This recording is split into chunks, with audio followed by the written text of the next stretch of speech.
Welcome to Bonded Voices. This episode, we've come up with the topic, have you been a good friend? And as we came up with this, a couple of thoughts came through the head. You might think you've been a good friend, but that other person, maybe not so much. I think we all strive to be good friends. One of the reasons you're listening to the podcast. There's an interest in connecting with other people, and I think we all want to have that connection. I'm Greg. I'm Ian. This is Lauren. So the concept, as a young child, very early in the schoolyard, is, who are your friends? Did you make friends today at school? It's very centric on building friends. The typical schoolyard experience, even preschool, whatever it might be, friend groups, play dates, all of that. But how do you measure whether or not you've been a good friend? One thing I love about this topic is it transcends politics as well, because we're in a very political environment, and the idea of especially doing some self-reflection on your own life to understand have you been a really good friend or have you been a good friend is great. I think it's a great exercise to do, but to also quantify what it means to be a good friend. Yeah, definitely. You want to make sure that it's not the quantity. I mean, while everyone wants to think they have a lot of friends, but you want to be the quality friend to your inner circle of friends. Yeah. And maybe as a qualifier here before we dig in, friends, family, acquaintances, neighbors, there's all those different concentric circles, and we've talked about this a little bit before, but maybe we should first qualify what do you consider a friend? Is it a non-enemy or is it something deeper? So maybe a definition. That's a pretty huge amount if you think non-enemy. That means everybody you meet on the street, right? That's what I'm falls saying. into that category, and that's why I don't like to just throw out term like a friend unless it's quantified. Well, in the same way, you wouldn't like people say, "Hey, he's my brother." Like, really? How do you qualify that? Well, for friends, would it be someone that you could have a conversation with? I mean, you can have conversations with strangers though too. Yeah, exactly. Well, what about an acquaintance? Where does that get in this mix? You see, that's a non-enemy to me. An acquaintance is a non-enemy. Oh, actually, no. It's that even could be an enemy. And when I say an enemy, not someone who's going to do you harm, but maybe it's also someone who does. You know them, but you don't have that relationship with them. They're just an acquaintance. So I think a friend is someone, we've joked around about this before, what level of friend are they? The kind of person in the middle of the night would grab a shovel and say, yeah, where do I need to go? I don't think we're going that far in the friend categorization, but to me, it's someone that you have at least some common beliefs, some similarities, and you enjoy spending time with them. So would you say friends different than good friends and best friends? Or are they all same bucketed? I think they're different. Yeah, I do too. I think there's different levels of trust you give to each one. So it's a level of trust that you It's like a wedding cake. No, I agree. Absolutely. Yeah. So I think we're on the same page with that, right? So we've established what it is. So, then let's quantify, what is being a good friend? Well, for me, it'd be definitely if, a friend in need, you're there for them. Yeah. Whether it's talking or grabbing the shovel, it's, it's, you have to be there for the person. Otherwise, really, you're not really being a friend for them. And based on the trust level, you have different, not everyone do you grab the shovel for. Sure. But so would you say it's putting yourself out is the way to quantify being a good friend, that you're willing, it isn't just when it's convenient. So it's putting yourself out of your comfort zone. Right. Yeah, I would say that. Yeah. Because if it's easy for you and it's whatever, is that really a friend, or is it just, an acquaintance at that point? If you're not willing to have a little bit of discomfort.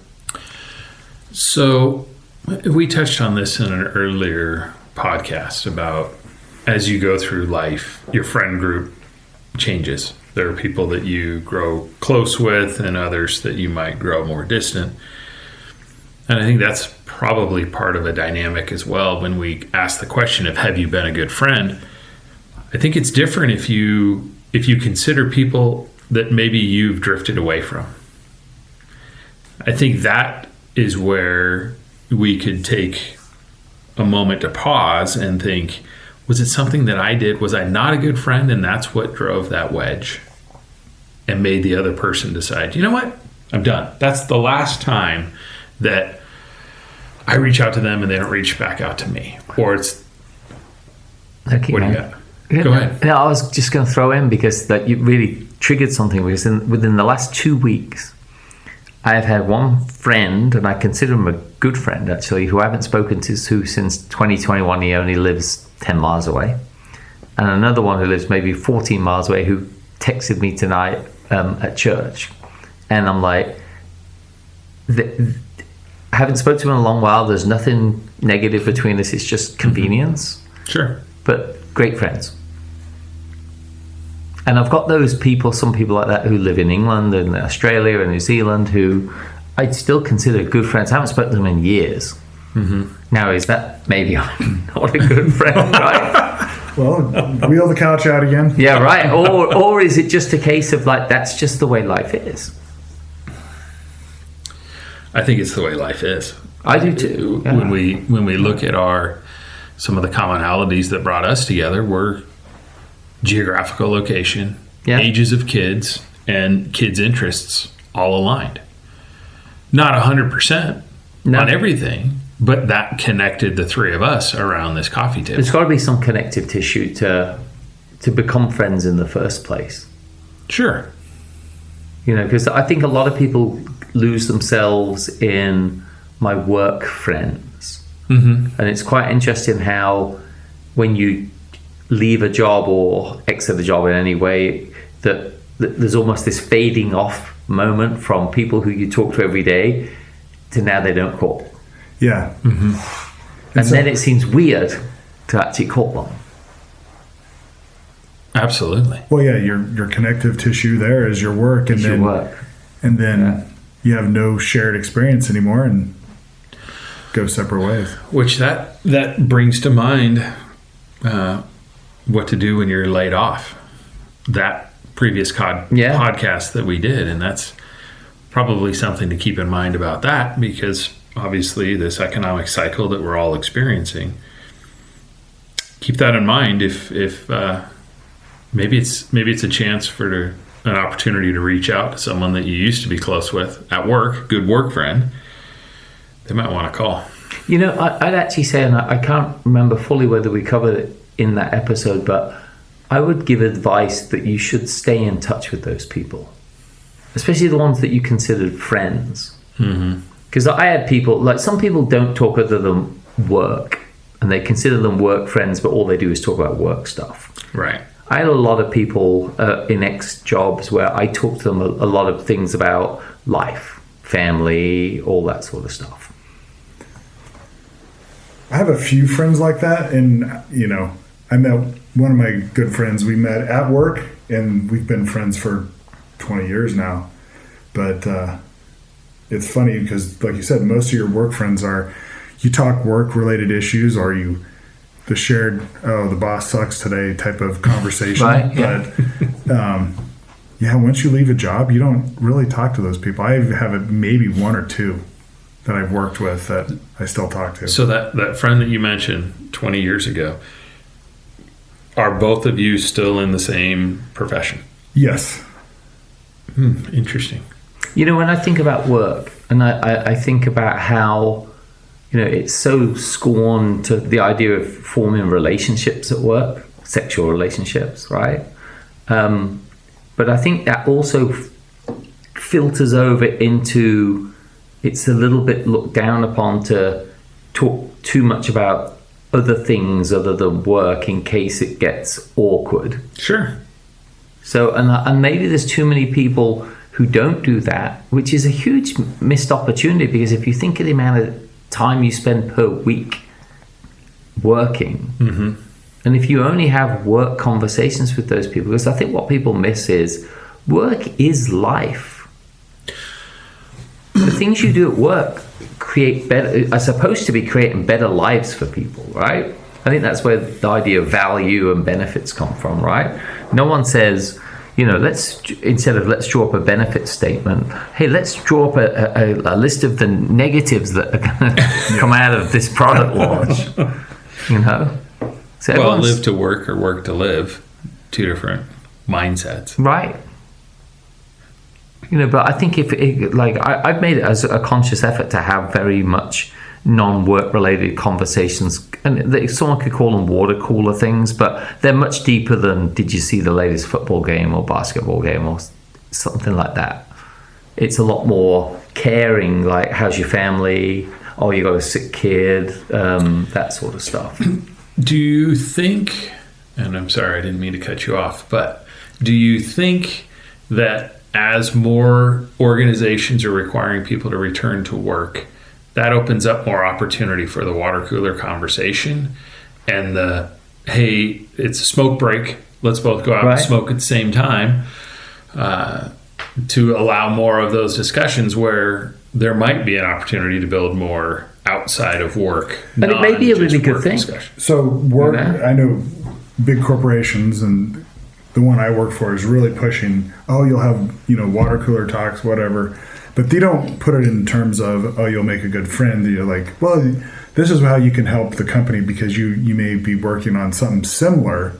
Yeah. And you can have synergy that way, not as whatever. But what I was thinking, though, when you were talking about water cooler and why people usually don't have deep conversations with each other is because we're always competing. Even though you're at the same company, you're competing for the next promotion against your cube mate. Do you think it's as well that with the fickle nature of work, with people coming and going from companies, that people don't want to form bonds and create friends, in air quotes, that they may get separated from very soon. And so they feel vulnerable, so they don't make that connection because they're scared of losing that connection. Or maybe they just don't know how to make friends. I think there's a lot of that. I think if you look at how many lonely people there are out there, I think that plays into that in a big way.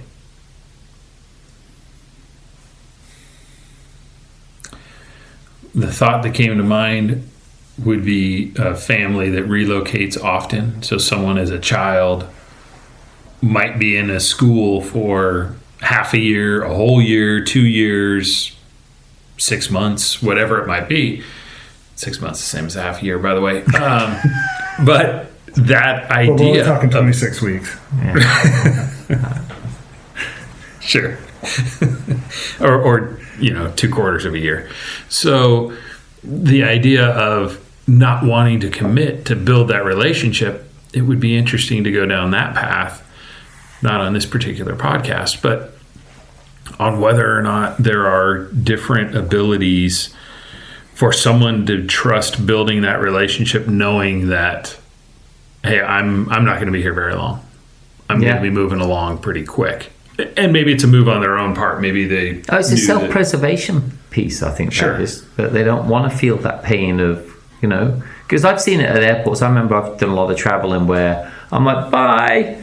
And there's people bawling and everything. I'm like, it's just change, But for some people, change is huge, especially friends and that. So thinking of this around friends, okay, we've discussed a lot on that now. There's a lot of sites out there to help people find friends and create friend groups and things like that. Let's go down that path with, if you are someone who's out there and you want to build friends, where do you start? That's a good one. You have to have something in common with someone. So what are your hobbies? Right. So it could be hiking, it could be church, it could be, not that church is a hobby, but woodworking, it could be just coffee group or anything like that.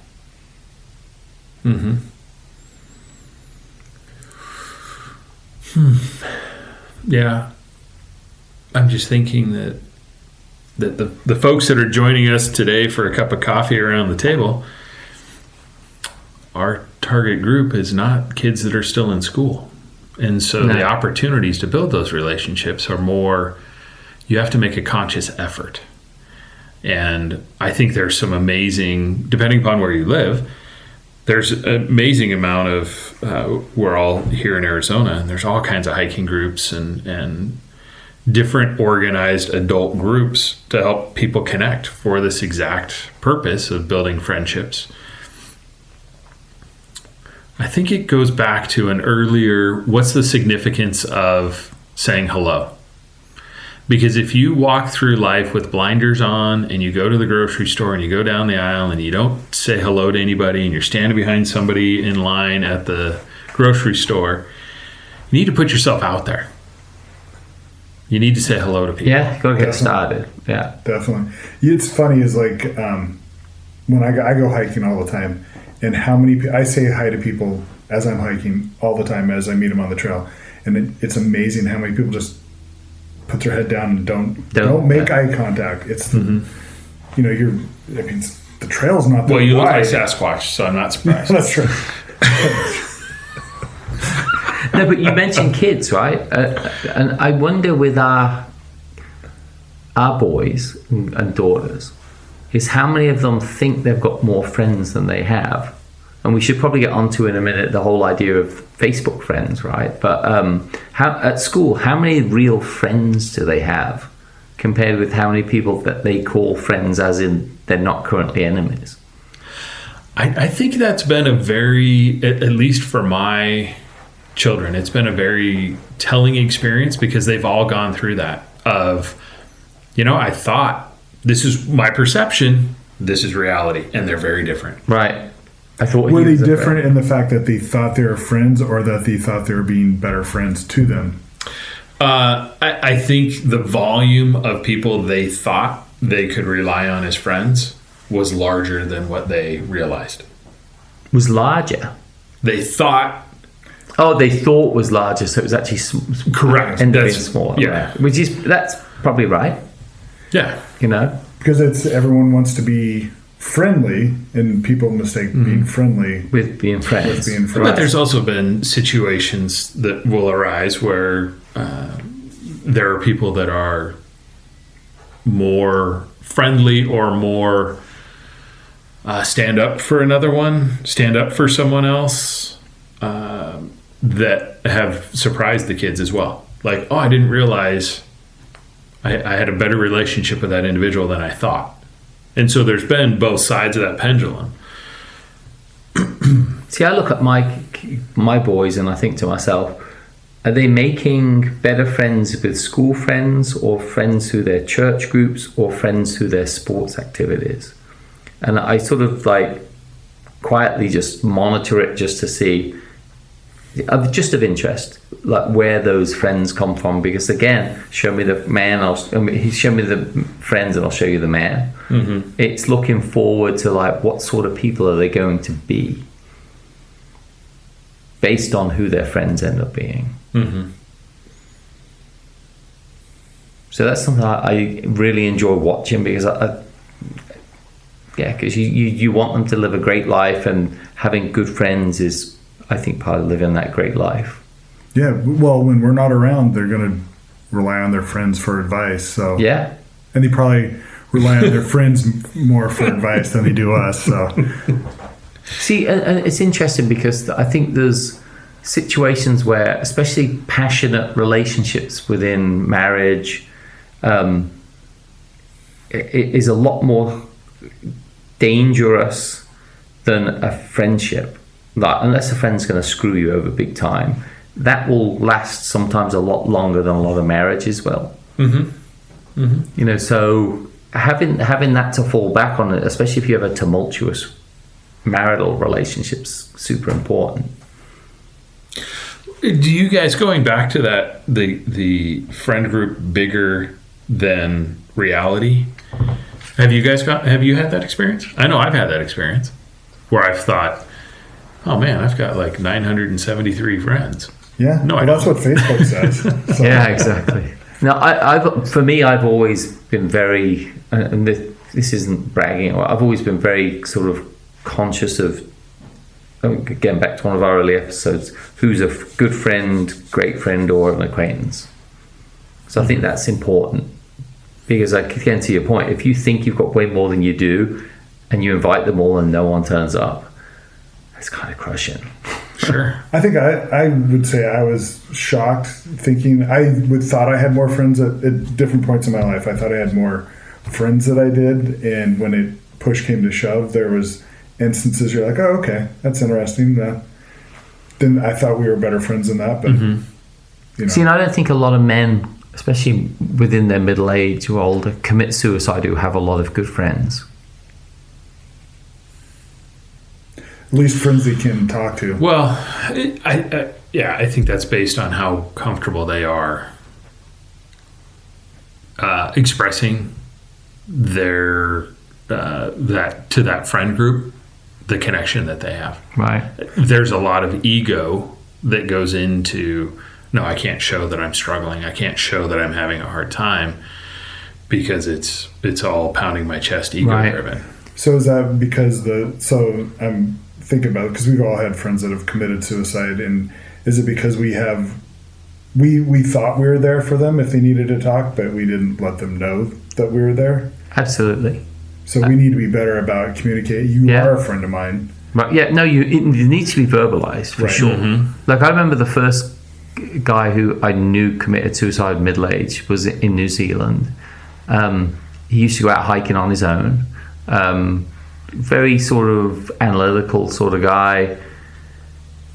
And then he locked himself in the garage one day and turned his car on. It was an old enough car to do the job. But it's kind of weird. Everyone was totally out of the blue. But when you look back at it, you're like, he was very much alone and didn't seem to have a lot of friends around. Had acquaintances, people he was pleasantries with, but no one he would go deep with. And see, I think that's one of the tests of true friends as well, is can you confide in them? Can you go deep with them? It's that trust level. Right, like you said. Yeah, you mentioned it. And that's what it is, for sure. So takeaways, I think if someone's looking to expand that friend group, what's our advice for them? Well, pick your hobby and look for a group of people that are doing that. Whether it's, for me, it's hiking. There's at least here you have hiking, you have dodgeball, softball, any type of, Yeah. Now, I like the hobby thing because I think that's a secondary connector with chemistry as well. Mm-hmm. It allows you to be in the same area without being awkward. Yeah, awkward. I've learned that there are now, pickleball is growing crazy fast with leagues, and it's not specific to age. So it's the teenagers are enjoying it, the 20s, the middle-agers, the elderly. So to your point, Lauren, I would agree. It's finding that hobby and realize that other people are also out there looking for friends. And so extending the hand, so to speak, or fostering that conversation might help someone else get to the level of finding a friend group as well. Interesting you said pickleball because like tennis, you get ranked by how good you are at it, like 3.5, 4.0, 4.5, that sort of thing. And you get to play with younger people, older people. You don't generally relate to people with a massive difference in age group. So it would be nice to find things where, you don't want to be a 40-year-old who turns up at a 70-year-old's bridge tournament. Sure. You may find not the wrong friends, but people who... You don't have the same connections. You don't, because the generations apart, right? Yeah. So for me, like advice would be that the sites like Meetup that do some amazing groups and some amazing people, and God bless them, lead those groups and connecting people, bringing people together for coffee, bringing them together for activities. And we've seen a few that have been featured. And And there's even someone we're going to do an interview with in a future episode who actually has an organization that actually brings together older people for friends groups. And that's really important at all ages, to actually find friends. It isn't ever too late to find friends. And maybe explore different hobbies too. You mean, Yeah. If you're not finding anybody in your current hobby, go out there, pick a new one and try it. At least try it. It's not skydiving though. That's a solo thing. Yeah, well. What are you talking about? It's a lot of fun. The original topic was, have you been a good friend? And so we've talked about building friends and finding those friend groups, but I think we probably want to wrap this up on a topic of, so you make a new friend, how do you figure out how to be a good friend to them? It's just an open conversation. It starts there, yeah. And as I say, it's that commitment, it's the trust, and that doesn't come quickly, it's something that's built, but I think that's how you can quantify whether you've been a good friend or not. Yeah. I think we've covered this. So till next time, thanks for listening to us on Bonded Voices. I'm Ian. This is Greg. This is Lauren. And we'll see you next time on Bonded Voices.